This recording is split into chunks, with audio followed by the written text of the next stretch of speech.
பால்லையும் கலப்படம், தண்ணிலையும் எல்லாத்திலையும் கலப்படம் செய்து கொண்டிருக்கிறானே.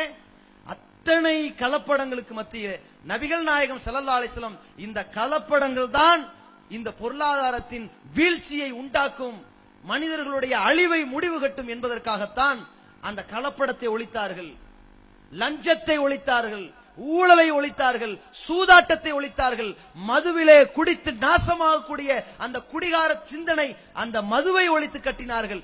எதிலெல்லாம் இந்த பொருளாதாரம் வீண் விரயமாக போய்க் கொண்டிருக்கிறதோ அத்தனை வாசலையும் அடைத்தார்கள். ஒவ்வொருவரிடத்திலும் பொருளாதாரம் வீண் விரயமாகவில்லை.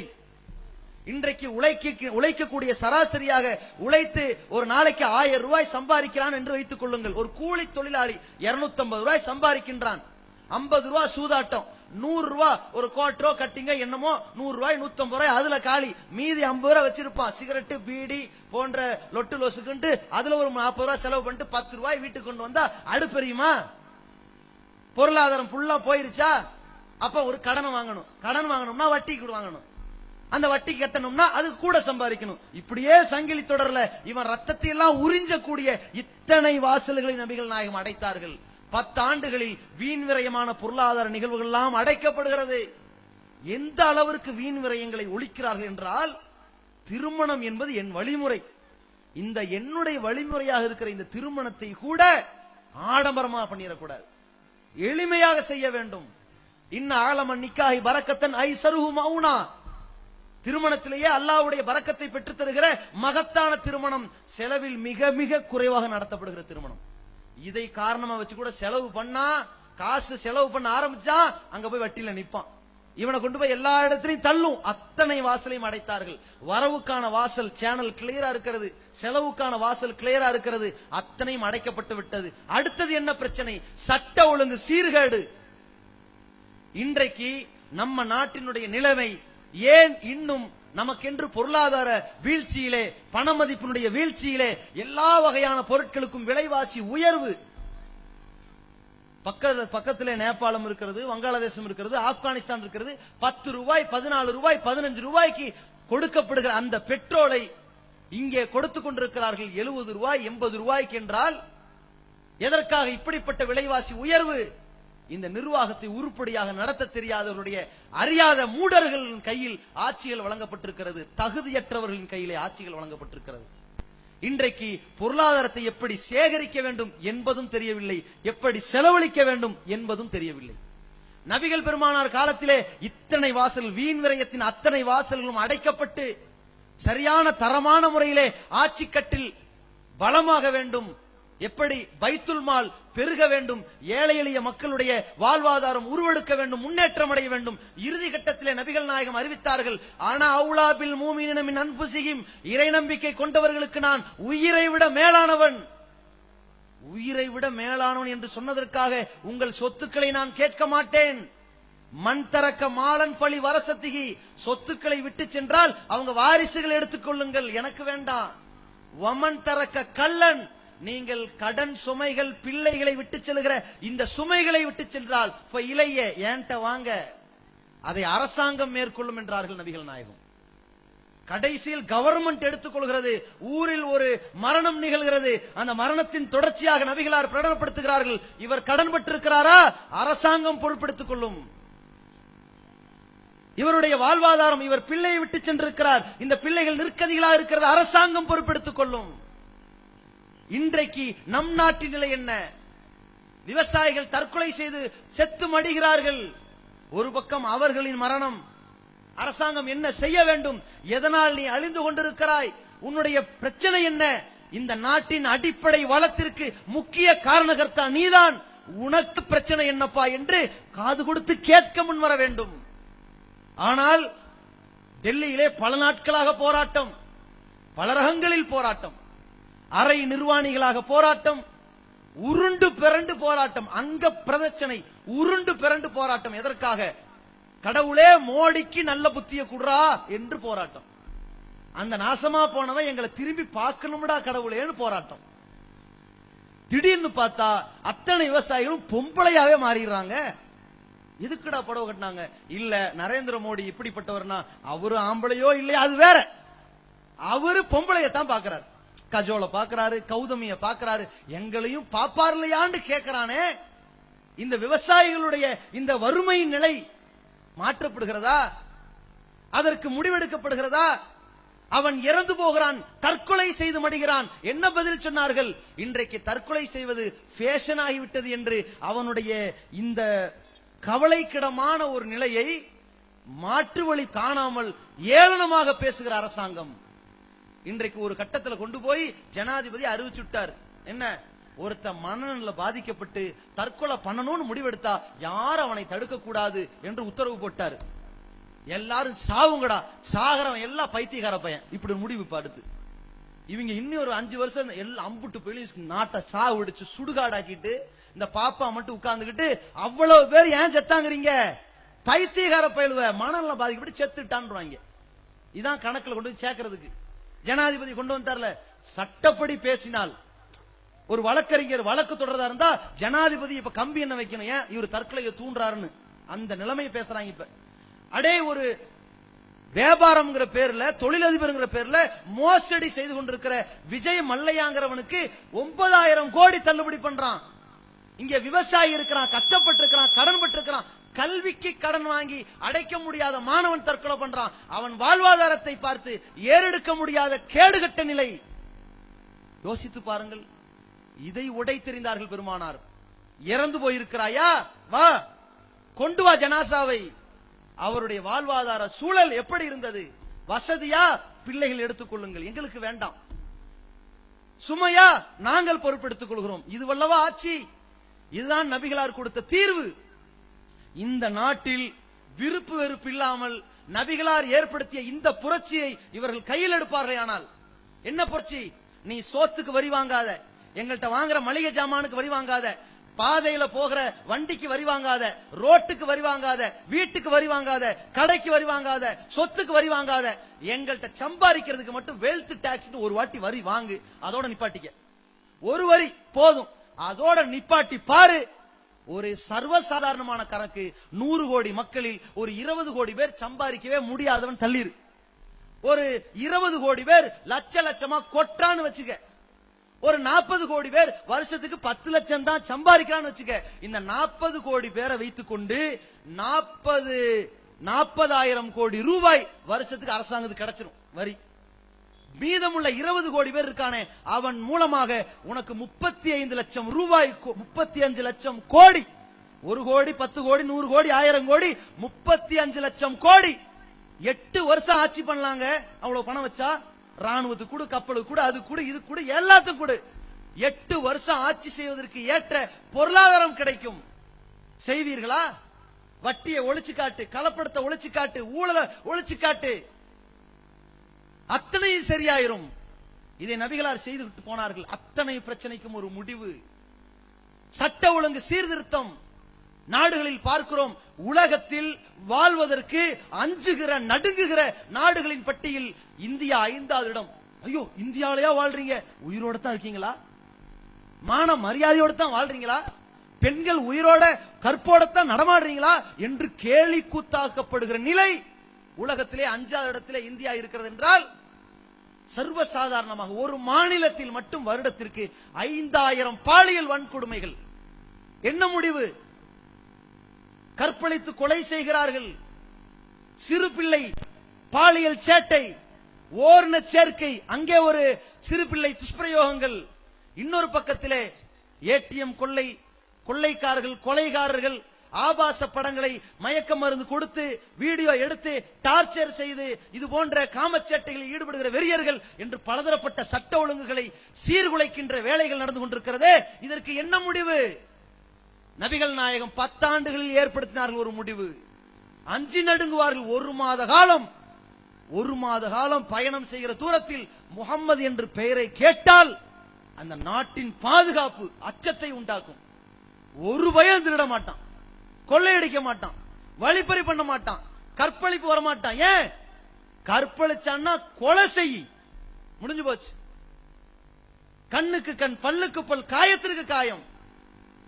அல்லாஹ் எப்படி ஏற்படுத்தி கொடுத்து விட்டான்? நபிகளார் சட்டம் ஏற்றினார்கள். விபச்சாரம் பண்ணானா, திருமணம் ஆகலையா, 100 கசையடி கொடு, 1 வருஷம் ஊரை விட்டு வெளியேத்து, அட்டி வாங்குறத பார்க்கட்டும், ஊரே பார்க்கட்டும். அல்லாஹ் சொல்ல வல் யஷஹது தாயிஃபத்து மினல் முஃமினீன், இறை நம்பிக்கை கொண்டவர்கள் ஒரு கூட்டம் எப்படி அடி வாங்குறான், எப்படி அடி கொடுக்கறான்னு பார்க்கட்டும் அல்லாஹ். அது மாதிரி பொது இடத்துல வச்சு செருப்பு கட்டி அடிக்கிற மாதிரி சவுக்கடி கொடு, எல்லாம் சரியா போயிடும். அவனுடைய திருடனுக்கு கைய வெட்டி பார், எல்லாம் சரியா போயிடும். அட வினோதினிங்கிற ஒரு பெண்மணியுடைய முகத்தில் ஆசிட் வீசினான், என்ன தண்டனை வழங்கலாம்? ஊர் உலகம் எல்லாம் பேசுகிறது, மிக கடுமையாக வழங்க வேண்டும். என்ன மிக கடுமையாக? அது என்ன கடுமையாக? முடிவு தெரியவில்லை. ஜனாதிபதி ஏசி ரூமிலே அமர்ந்து கொண்டு என்ன இருந்தாலும் அவனும் ஒரு மனிதன் தானே, பாவத்திற்கு அப்பாற்பட்டவனா, மன்னித்து விடலாமே என்று பேசுகிறார். ஜனாதிபதியுடைய மகளாக அந்த வினோதினி இருந்திருந்தால் அவருடைய பதில் என்ன? சமீபத்திலே உமா பாரதி சொன்னார், பாஜக காரங்க அந்த உமா பாரதி இஸ்லாத்தை எதிர்ப்பவர்கள், வெறுப்பவர்கள், பாபர் மசூதி இடிப்பதற்கு மிகப்பெரிய கொண்டாட்ட கேளிக்கைகளில் ஈடுபட்ட ஒரு முக்கியமான ஒரு பொம்பளை. கற்பழித்தவனை என்ன செய்ய வேண்டும்? அந்த பெண்மணிக்கு முன்னால் தலைகீழா தொங்க போட்டு பின்னி எடுக்கணும்னா. இன்னொரு பாஜகவின் அமைச்சர் சொன்னார், மத்திய பிரதேசனுடைய முதல்வர் சொன்னார், என்ன செய்யணுமா? இஸ்லாமிய சட்டத்தை நடைமுறைப்படுத்தி காட்டுங்க, ஒருத்தனும் கற்பழிக்க மாட்டான். ஏன்?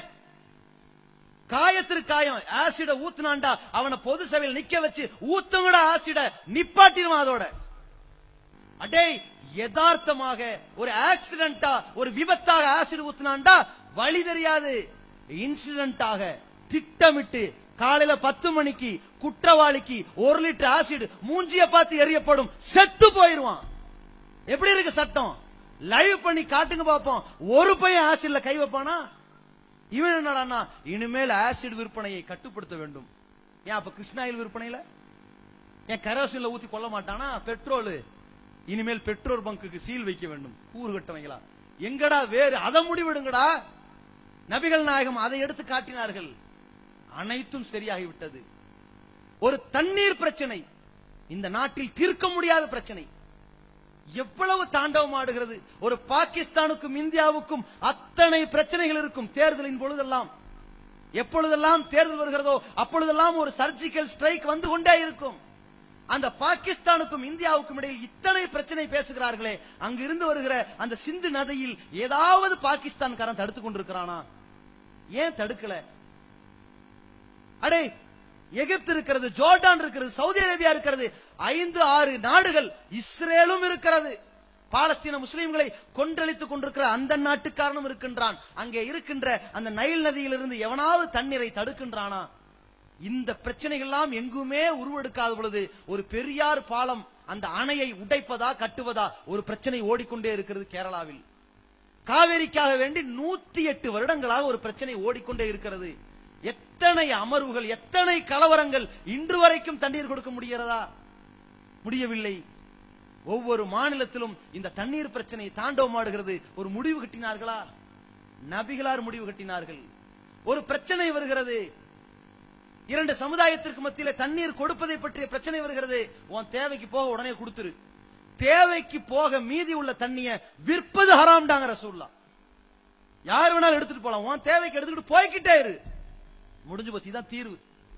அல்லாஹ்வுடைய தூதர் அவர்கள் வழங்கிய தீர்வு இன்றைக்கு உலகெங்கும் காட்சியளித்துக் கொண்டிருக்கிறது. ஜம்சம் தண்ணீர் அது மிகப்பெரிய ஆறாக பொற்று கொண்டு வரவில்லை. அது ஒரு கிணற்று தண்ணீர், ஊத்து தண்ணீர், அவ்வளவுதான். அந்த கிணற்று தண்ணீராக இருக்கிற அந்த ஜம்சம் தண்ணீர் இருக்கிறதே, அது கிணற்றிலிருந்து எடுக்கப்பட்டாலும் கூட உலகத்தில் இருக்கிற எல்லா நாட்டவர்கள் எப்பொழுதும் எவ்வளவு வேண்டுமானாலும் எடுக்கலாம், பருகலாம், குளிக்கலாம், அனைத்திற்கும் பயன்படுத்தலாம். அங்கிருந்து ஏற்றுமதி செய்து எல்லா நாடுகளுக்கும் கொண்டு போகலாம், எவ்வளவு வேண்டுமானாலும். நீ கருப்பனோ, வெள்ளையனோ, இந்தியனோ, அந்நியனோ எவனா இருக்கட்டும், அரபியனா இருந்தாலும் சரி, அரபிய தெரியாதவனா இருந்தாலும் சரி, அத்தனை பேருக்கும் பொது உடைமை, அள்ளிக்கிட்டு போ. இதுதான் நபிகள் நாயகம் ஸல்லல்லாஹு அலைஹி வஸல்லம் ஏற்படுத்திய ஒரு மிகப்பெரிய ஒரு முடிவு, ஒரு புரட்சியின், வளர்ச்சியின், எழுச்சியின் மிகப்பெரிய ஒரு முன்மாதிரி வாழ்க்கை. இத்தனை பிரச்சனைகளுக்கும் ஒரு தீர்வு. சமுதாய பிரச்சனையா, ஆட்சி பிரச்சனையா, ஆன்மீக பிரச்சனையா, அத்தனைக்கும் ஒரு தீர்வு. இன்றைக்கு ஆன்மீக பிரச்சனை தலைவிரித்தாடுகிறது. ஒரு பக்கம் பாதிரியார் இருக்கிறான், அம்புட்டு பாதிரியாரும் கொள்ளக்காரன், கொடுமைக்காரன். நம்ம சமுதாயத்துக்கு இன்னும் புரியல. பாதிரியாரு திடீர்னு 4 பெண்களை கூட்டிட்டு போய் எழுப்புதல், சிறப்பு ஜெப எழுப்புதல் நிகழ்ச்சியில் கலந்து கொண்டார்கள். ஒரு பாதிரியார் பிடிபட்டார், கற்பழித்தார், கையும் களவுமாக பிடிபட்டார் சொல்லி அப்புறம் கொண்டு வந்து இந்த பாதிரியார்கள்லாம் இப்படித்தான் பிடிபடும் போது பேசுவார்கள். ஆரம்பத்தில் நித்யானந்தான் ஆனந்தமா சொல்வார்கள், பிறகு கள்ள பையன், அயோக்கிய பையன், கொலகார பையன் அப்படியே ஆரம்பிப்பார்கள். கேசட் வந்ததுக்கு பிறகுதான் பரபரப்பா குற்றச்சாட்டு வரும். எல்லா சாமியாருக்கும் அதுதான். அங்க ஒருத்தருக்கான அம்மனமா யாரு, பாபா ராம்தேவ், ஆம்பளை புள்ள பிறக்கிறதுக்குன்னு லேகியம் விக்கிறேன்னா எவ்வளவு பெரிய ஃப்ராட் அவன். இந்தியா முழுக்க அவனுக்கு பெரிய அங்கீகாரம். பதாஞ்சலி மாட்டு மூத்திரத்தில் செய்கிற இந்த உணவை சாப்பிடுவது நீங்கள் இந்தியனாக இருப்பதற்கு முன்மாதிரின்னு எழுதுறாங்க பத்திரிகையில. ஏண்டா நான் இந்தியனா வாழ்றதுக்கும் இந்த மாட்டு மூத்திரத்தை சாப்பிடுறதுக்கு என்னடா. ஒருத்தன் கூட எழுதுனா, நான் வர வழியில என்னமோ பச்சையா இருந்துச்சு, எடுத்து நக்கி பார்த்தேன், மாட்டுச்சாணி, நல்ல வேளை கால்ல மிதிக்கல இப்படின்னா. என்னடா இது, நக்கிய பார்த்தாச்சு கால்ல. இதான் நிலைமை. இவர்கள் யார், மாட்டு சாணத்தை கால்ல மிதிக்க கூடாது, குடிக்கலாம் இந்த கூட்டம். அவன் எப்படி துறவரம், நான் யாரையும் பார்க்க மாட்டேன்னு அவன் என்னென்ன சில்மிசம் பண்ணாண்டு உலகமெல்லாம் நாரிட்டு கிடக்குது. ஸ்ரீ ஸ்ரீ ரவிசங்கர்னா அவன் யாரு, ஊரெல்லாம் ஆக்கிரமிச்சு கொள்ளை அடிச்சவன். இன்னொரு பக்கம் ஜக்கி, இந்த அயோக்கிய பையன் உருவ வழிபாடே கூடாதுன்னா இப்படி சொன்னவன் தான் 120 அடி உண்டாக்கணும். எப்படி இந்த மாதிரியான ஆன்மீகவாதிகள் ஆங்காங்கே பிடிபட்டுக் கொண்டிருக்கிறார்களே, சேட்டைகள், காம சேட்டைகளால் பிடிபட்டுக் கொண்டிருக்கிறார்களே. நபிகள் நாயகமும் ஒரு ஆன்மீக தலைவராக இருந்தார்கள். ஏன் இது போன்ற கேவலமான நிலைக்கு ஒரு கட்டத்திலும் அல்லாஹ்வுடைய தூதரவர்களுடைய பெயர் எதிரிகளால் கூட விமர்சிக்கப்படவில்லை? அல்லாஹ்வுடைய தூதரவர்களுடைய கை எந்த பெண்ணையும், தன் மனைவியை தவிர எந்த பெண்ணையும் தொட்டதில்லை என்ற ஒரு மிகப்பெரிய சான்றிதழ். ஏன், அந்நிக்காஹு மின் சுன்னதி, திருமணம் முடிப்பதுதான் என்னுடைய வழிமுறை. அல்லாஹ்வுடைய தூதர்கள் காட்டிக் கொடுத்தார்கள். எவனா இருந்தாலும் சரி, ஆண்டவன் மட்டும்தான் தனித்தவன், தனிமையிலே இனிமை காண முடியாது, அது ஆண்டவன் மட்டும்தான் அதுல தனித்தவன், மற்ற அத்தனை பேருக்கும் ஜோடி தேவை என்ற சித்தாந்தத்தை உண்டாக்கினார்களே. இதுதான் ஆன்மீகத்திற்கு முன்னோடி. இந்த உலகம் கண்டிருக்கிற மிகப்பெரிய பிரச்சனைக்கு முன்னோடியாக, தீர்வாக நபிகளாருடைய வாழ்க்கை இருக்கிறது. ஒரு குடும்பத்தில் பிரச்சனை ஏற்படுகிறது, கணவன் மனைவி சண்டை ஏற்படுகிறது, என்ன செய்யலாம்? இன்றைக்கு அல்லாஹ்வின் தூதருடைய வாழ்க்கையின் தீர்வு கிடைக்கவில்லை. என்ன செய்து கொண்டிருக்கிறார்கள்? என்ன பண்ணுவான், வாமா என்னமா பிரச்சனை, புருஷன் அடிக்கிறார், ஒன்னும் பிரச்சனை இல்லை, நீ கொஞ்சம் அதை பத்தி பேட்டி கொடுத்தா போதும். ஏன் புருஷன் என்ன ஒரு வாட்டி அடிச்சத பேட்டி குடுமா, கேமராவில் நாங்க ரெக்கார்டு பண்ணி அதை ரொம்ப பத்திரமா பாதுகாப்போம், சொல்வதெல்லாம் உண்மை அப்படின்னு கூட்டு வந்து உட்கார வச்சு சொல்லுமா, எப்படிமா அடிச்சாரு, சுமார் சுமார் எப்படிமா அடிச்சாரு, பலார்னு சிறிது விளம்பர இடைவெளிக்கு பிறகு நல்லா கோத்துடணும். அப்படி சொல்லாதமா, செருப்புக்குள்ளே அடிச்சாருங்க இப்படி சொல்லு. அடுத்து இப்ப சொல்லுமா, எப்படிமா அடிச்சாரு, எங்க என்னங்க, அவ்வளவுதான். நீ எல்லாம் ஒரு மனுஷனாயா, எந்திரையா முதல்ல, நாளைக்கு சேருவானா இவன். கடைசியில என்றாலும் மக்களே, குடும்பத்தில் 1000 நடக்கிறது உண்மைதான், யதார்த்தம் தான். எங்க சேர்ந்துக்குங்க, சேர்ந்துக்குங்க, கை கொடுங்க, வெரி குட், இனிமேல் தான் இருக்கணும், போயிட்டு வாங்க, நல்லபடியா போயிட்டு வாங்க. போன உடனே வீட்டுல கலவரம் வெடிக்கும். ஏன், கணவன் போவான் அப்படியே, திடீர்னு ரிலே ஓடும், 2 வருஷம் கழிச்சு இந்த ரிலே ஓடும். நம்ம பேஸ்புக் தான் இருக்க, 40 வருஷத்துக்கு முன்னாடி உள்ளது புதுசா. உங்களுக்கு ஒரு முக்கியமான செய்தி, பி பாசிட்டிவ் அவசரமாக தேவை. எவனோ ஒரு செத்துருப்பான், 2 வருஷத்துக்கு முன்னாடி நடந்திருக்குது, இப்ப தேவைன்னு இவனு போன் பண்ணுவான். இல்ல சார், 2 வருஷத்துக்கு முன்னாடி நடந்து இப்ப போட்டாங்க. இந்த கதையை அவன் மீண்டும் பார்ப்பான்.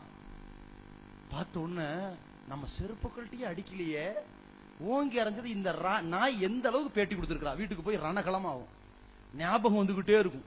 ஏன், அல்லாஹ்வே நமக்கு மறதிங்கிற ஒரு அருட்கொடையை கொடுத்திருக்கான். எதற்காக, வாழணும், குடும்பம் இயங்கணும், அதை நினைவூட்டி ரிமைண்டர் பண்ணி சேரவே கூடாதுன்னு வச்சிருக்கிறானே, அதுதான் இதை சொல்வதெல்லாம் உண்மை.